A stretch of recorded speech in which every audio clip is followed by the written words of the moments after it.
दोस्तों, क्या यह सिर्फ इत्तेफाक हो सकता है कि पीएम मोदी से सवाल पूछा और सवाल का जवाब पाने के लिए लिफ्ट तक पीछा किया तो नॉर्वे की पत्रकार का इंस्टाग्राम और फेसबुक अकाउंट सस्पेंड हो गया।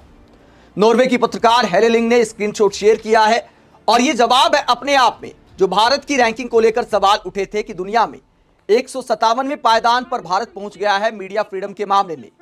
उसके बाद बहुत सारे हमारे देश के मोदी जी के जो समर्थक पत्रकार हैं उन्होंने एकदम से आरोप लगा दिया कि हेले लिंग तो एजेंडा चलाती हैं और उनके एजेंडा चलाने के बाद भारत का इकोसिस्टम नाच रहा है, मोदी जी की बेवजह बुराई कर रहा है, जबकि मोदी सरकार की आलोचना करके बुराई करके बहुत सारे पत्रकार अपना घर चलाते हैं। इस तरह के आरोप भी सोशल मीडिया पर लगाए गए। सुशांत सिन्हा के अलावा अजना ओम कश्यप, सुधीर चौधरी सब ने मोर्चा खोल दिया हेले लिंग को लेकर और आरोप लगाया कि बेवजह मोदी सरकार में प्रेस फ्रीडम पर सवाल उठाए जा रहे हैं। लेकिन इन लोगों के पास क्या एक सवाल का जवाब है कि पीएम मोदी प्रेस कॉन्फ्रेंस क्यों नहीं करते? 12 साल में एक भी प्रेस कॉन्फ्रेंस क्यों नहीं की? क्या इसका जवाब दे सकते हैं? इसके अलावा जहां तक पीएम मोदी की बुराई करके घर चलाने की बात है, बुराई करना नहीं कहते, इसे आलोचना करना कहते हैं। और किसने कहा कि आलोचना करने वालों पर कोई कार्रवाई नहीं हुई? कितने यूट्यूब चैनल पर रिस्ट्रिक्शन लगाई गई, कोर्ट गए, कोर्ट के आदेश पर फिर से चैनल को बहाल किया गया, कितने वीडियो हटाए गए, विपक्षी नेताओं के कितने वीडियो हटाए गए। तो क्या इसे आप आदर्श हालात कहेंगे? इसको लेकर माना कि हमारे टीवी चैनल सवाल नहीं करते क्योंकि टीवी चैनल वाले शायद इस बात से चिढ़ते हैं कि उनसे ज्यादा बहुत सारे सोशल मीडिया के पत्रकारों की इज्जत है। आज के दिन जिस तरह टीवी चैनल को लोग देखते हैं उस तरह यूट्यूब चैनल को देखना शुरू कर दिया है, तो इस बात की भी चिढ़ हो सकती है। लेकिन दोस्तों, अगर देश के प्रधानमंत्री 12 साल से प्रेस कॉन्फ्रेंस नहीं करेंगे तो उसके बाद सवाल उठेंगे और वही सवाल उठाया था नॉर्वे की रिपोर्टर हेले लिंग ने। उसके बाद पहले उनका इंस्टाग्राम सस्पेंड कर दिया गया, ये आप मैसेज देख सकते हैं। 180 दिन उन्हें दिए गए हैं अपील करने के लिए, जो सामान्यतः नियम होता है उसका मैसेज वो दिखा रही है कि आपका इंस्टाग्राम अकाउंट सस्पेंड कर दिया गया है। तो क्या ये इत्तेफाक है कि पीएम मोदी से सवाल पूछा और उसके बाद उनका इंस्टाग्राम अकाउंट सस्पेंड हो गया? कई लोग ये भी कटाक्ष करते हैं कि मेटा के साथ अब अंबानी जी की भी पार्टनरशिप है, तो क्या इसका असर हो सकता है? हालांकि सिर्फ सवाल उठाए जा रहे हैं। अब क्या वजह है ये तो इंस्टाग्राम बता सकता है, मेटा बता सकता है। इसके बाद हेले लिंग ने यह भी जानकारी दी कि इंस्टाग्राम के साथ साथ फेसबुक अकाउंट भी सस्पेंड हो गया है। इंस्टाग्राम अकाउंट सस्पेंड होने के बाद हेले लिंग कहती है, पूरे दिन मुझे अपने इंस्टाग्राम अकाउंट पर लॉगिन करने में परेशानी हुई, अब मेरा अकाउंट सस्पेंड कर दिया गया है। प्रेस की स्वतंत्रता के लिए ये एक छोटी सी कीमत है, लेकिन मैंने पहले कभी ऐसा अनुभव नहीं किया। जब हेले लिंग का अकाउंट सस्पेंड किया गया तो भारत में क्या रिएक्शन सामने आए हैं, पहले वो आपको दिखाते हैं। उसके बाद हेले लिंग ने एजेंडा चलाने के आरोप पर क्या जवाब दिया है वो भी आपको दिखाएंगे। क्या यह सिर्फ इत्तेफाक हो सकता है? कांग्रेस के प्रवक्ता और विंग कमांडर अनुमाचार्य कहती हैं, जब हेले लिंग ने अपने प्रधानमंत्री योनास गार स्टोरे की मौजूदगी में पीएम मोदी से सवाल पूछा तब ना तो नॉर्वे के प्रधानमंत्री ने उन्हें रोकने की कोशिश की, ना ही सिक्योरिटी गार्ड्स का इस्तेमाल किया। इसका स्पष्ट अर्थ यह है कि नॉर्वे के प्रधानमंत्री भी प्रेस फ्रीडम की कीमत समझते हैं। यह और बात है कि हेले लिंग ने इसकी कीमत अपने इंस्टाग्राम अकाउंट के सस्पेंड होने के रूप में चुकाई। 140 करोड़ के विश्व के सबसे बड़े लोकतंत्र के प्रधानमंत्री ने क्या ही नाम कमाया है। एक सवाल का जवाब दे देते, ना तो भत पिरती, ना देश को नीचा देखना पड़ता और ना ही विश्व के सामने एक सवाल का जवाब ना दे पाने के कारण किसी पत्रकार के सोशल मीडिया अकाउंट के साथ ऐसी जाती होती। सोचिए तो सही, कैसी बौद्धिक और हेकड़ी जमाती कायरता की मिसाल बने हम, और किसके कारण?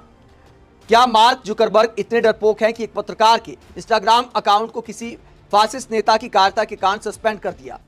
उसके बाद मार्क जुकरबर्ग से अकाउंट रिकवर करने की मांग करती हैं अनुमाचार्य। इसके अलावा डॉक्टर संतोष यादव कहते हैं, वो क्या कहते हैं?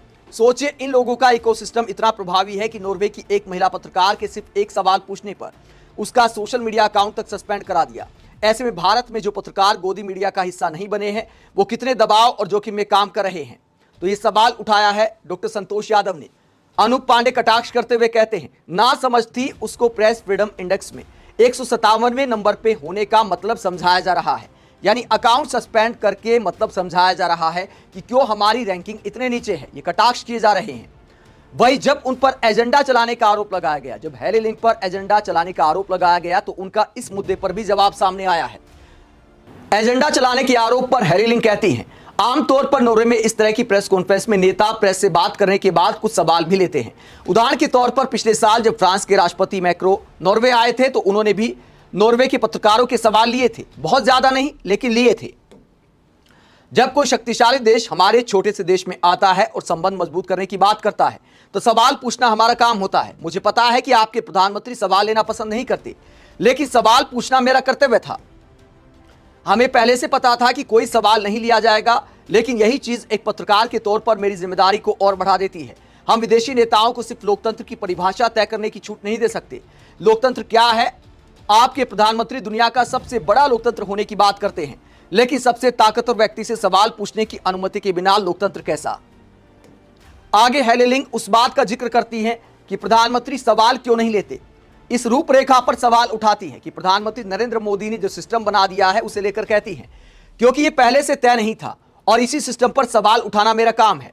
इन राजकीय यात्राओं के पूरे प्रारूप पर सवाल उठाना, भारत में प्रेस स्वतंत्रता और मानवाधिकार उल्लंघन को लेकर जो स्थिति है उसे देखते हुए ये मेरा कर्तव्य था कि मैं इतने बड़े देश के सबसे शक्तिशाली व्यक्ति से सवाल पूछने की कोशिश करूं।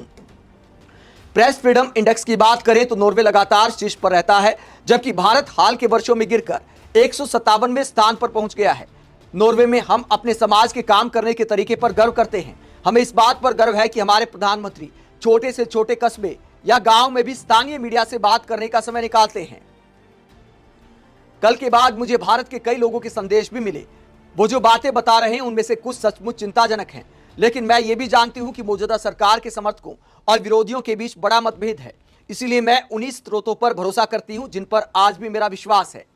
तो एजेंडा के जवाब पर नॉर्वे का मीडिया कल्चर वो समझाती है कि हमारे प्रधानमंत्री गांव में भी जाते हैं तो वहां के स्थानीय पत्रकारों से भी बात करते हैं, और इसे कहते हैं असली लोकतंत्र, इसे कहते हैं मीडिया का असली सम्मान।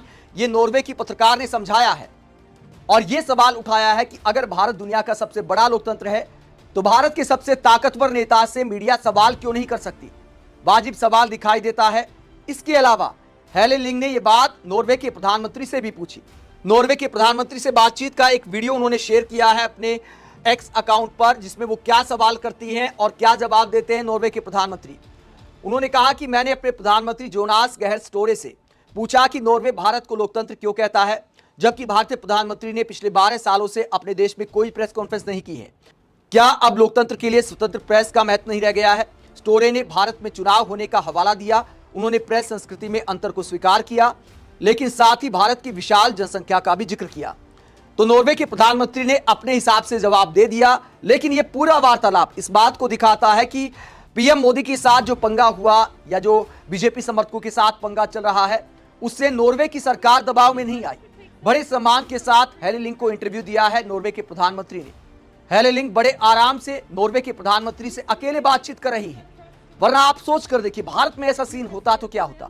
मान लीजिए डोनाल्ड ट्रंप और पीएम मोदी जा रहे हैं, वहां पर ट्रंप को चुपता कोई सवाल पूछ लेते रिपोर्टर, तो क्या भारत के प्रधानमंत्री नरेंद्र मोदी उन्हें अकेले में इंटरव्यू दे सकते थे? क्या इतना सम्मान उस पत्रकार का हो सकता था? यह सोचने वाली बात है, और इसका जवाब जो आपके जहन में आएगा वो इस बात को दिखाता है कि हम मीडिया फ्रीडम के मामले में, प्रेस फ्रीडम के मामले में 157वें पायदान पर क्यों पहुंच गए हैं। आप इस पूरे मसले को लेकर क्या सोचते हैं? कमेंट बॉक्स में अपनी राय जरूर दें, साथ ही चैनल को सब्सक्राइब भी करें। नमस्कार।